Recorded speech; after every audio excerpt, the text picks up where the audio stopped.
What's going on, everybody? Ryan the Mighty Quinn here, the Cornerman _MMA. UFC 290 in the books. Great event. A lot of people were texting me, and I agree that it was the best card of the year, top to bottom. To start on the prelims, there was some pretty flashy knockouts. Unfortunately, got overlooked by my man Robbie.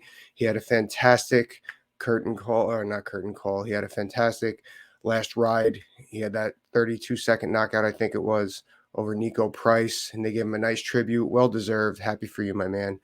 And speaking of overlooked, I still feel that I wanted to talk about Dricus Du Plessis here today, and I still feel even his performance might have been even overlooked a tad with everything else that happened. Well, first of all, the post-fight, I know there was a lot of back and forth on how people felt about Izzy's post-fight. Personally, I just felt it was, just two guys, just hyping up the next fight. But also Volkanovski, the fight IQ genius. I thought for sure he was going to win by decision that fight. Actually, Volk won the same way. We're going to talk about how Du Plessis is so good, has been so well on his run here. What else happened? And the Pantoja winning. There was just a lot going on. But like I said, I wanted to talk about Dricus Du Plessis and how his versatility has gotten him through on his UFC title run here. I do feel that even like his quote unquote coming out party was probably against Darren Till. But even then, like he beat Brad Tavares before that. Did he knock him out? Let me see. I forgot. No, he won by decision against Brad. So he beat Brad Tavares, UFC mainstay. So everyone knew that Dricus was good. And then he goes, and I believe it was on a fight night. He knocks out Darren Till. Oh, Darren Till was hurt. Darren Till's washed up. So people kind of overlooked it. And then I believe he lost the first round against Derek Brunson, ends up knocking out Derek as well. Then everyone's, oh, Derek's old. There was always something to keep Dricus down. Now, on top of that, while all that was going on, we have to remember that there was a big rivalry between Israel Adesanya and Alex Pereira going into that UFC fight up until last November. And then there was talk of is there going to be a rematch for that?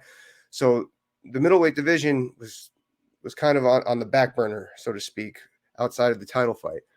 While all this is going on, Dricus is winning. Dricus is knocking out top opponents. Now, last night comes, and actually, Robert Whittaker was the first person to say it to media publicly. I feel a lot of people are overlooking this guy doesn't have anything to lose. I didn't think that. I felt that if Dricus lost this fight, he would have been pushed back. He probably was 3 or 4 fights away if he loses this fight to getting a title fight anyway.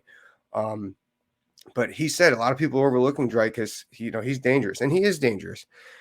Bam, he goes in and he knocks out Whittaker. Now, I think that the first round, I wasn't completely sold that Dricus won the first round due to the way the scoring is. I felt that Whittaker had controlled the majority of the round up until the end, that head and arm takedown, which is beautiful. And then he did get cut. However, I felt that the overall damage outside of the cut was in favor of Whittaker going into round 2. Now, obviously, that means absolutely nothing because come round 2, fairly early in round 2, Dricus knocks out Whittaker. Beautiful. Puts the stamp on it. And actually, I even wonder if he wins by decision, even if he gets the title fight. Because there is a lot going on in the middleweight division. Sean Strickland's winning again. Jared Cannonier. There's a lot of names in the middleweight division right now that are doing great. Jared Cannonier, he's arguably in contention. He may be waiting out to see who wins this next fight, which I wouldn't be surprised if we see this fight between Dricus and Izzy in November, co-maining with Bones and Stipe. Now, this is a pretty big fight now, so they may wait till December for this or put it in October. We will see. But why is Dricus winning at this level the way he is? I tend to like, now usually, I like to break down technique. That's what this channel is dedicated to. I don't really like to get into the hoopla, the regular media stuff. First of all, I'm not very good at it. And I like to really focus on the fight nerd stuff that I like to do. So that's what we're going to focus on here. Why Dricus is so good. Dricus has that world-class kickboxing. Actually, I'm going to pull up his Wikipedia just in case I screw anything up here. I know he's got some other stuff to his name, but it's the kickboxing that he is known for. Yeah, here, background. Yeah, K1 style kickboxing, migrated mixed martial arts. Yeah, kickboxing. So anyway, but one thing that I've seen him so good at is he does really well at moving forward. When he moves forward, he doesn't really expose himself that bad to takedowns. Now, what do I mean by that? You get so many times, Alex Pereira is a perfect example of, he kind of gets caught up in the kickboxing. I always say, a lot of people say specialty fighters are like they're actually mostly the grapplers. I feel Alex Pereira is kind of a specialty fighter. He's a knockout artist with kickboxing. Now, what was I going to? Sorry, my son's in the room, so it's kind of confusing. Hey, what's up, buddy? So you want to come say hello to everybody? Here, say hi. No hi? Okay. Okay. So what was I going to say about that? So Alex, he tends to get in there with his kickboxing, and he exposes his hips for takedowns. So, oh, you want to come back up? All right, cool. You'll talk with us for the whole thing. So, we're talking. So now, Dricus doesn't do that because the way he comes forward, he moves his head and he tries to his best to keep his weight centered. How does he do that? When he moves his head, he puts his weight in his back feet sometimes. Now, usually that's bad for a striker because it takes power off. And what he's doing is he's controlling the center as he's coming forward. He's controlling his body balance.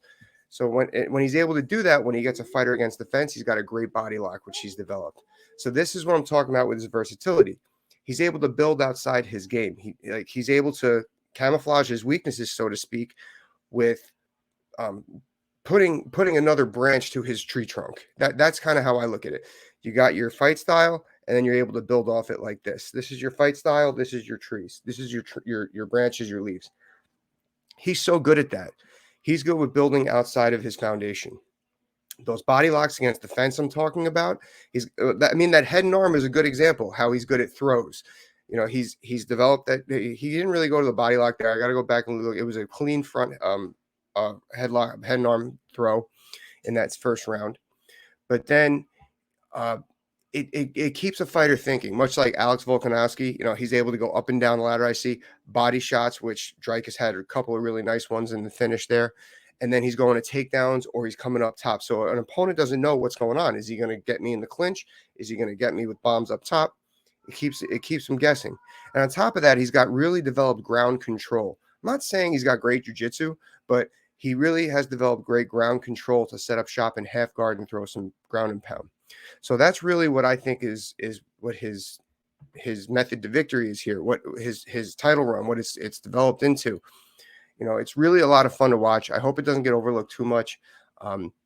Now against Izzy, definitely has to be a little more calculated. When you come forward that hard, it tends to expose the spinning back stuff and the flashy high kicks that Izzy's so good at. Spinning body kicks, that's going to be a big one for Izzy in this upcoming fight, I think. We will see, though. Either way, congratulations to Dricus Du Plessis. You got a fan in me. Looking forward to your title fight. Congratulations.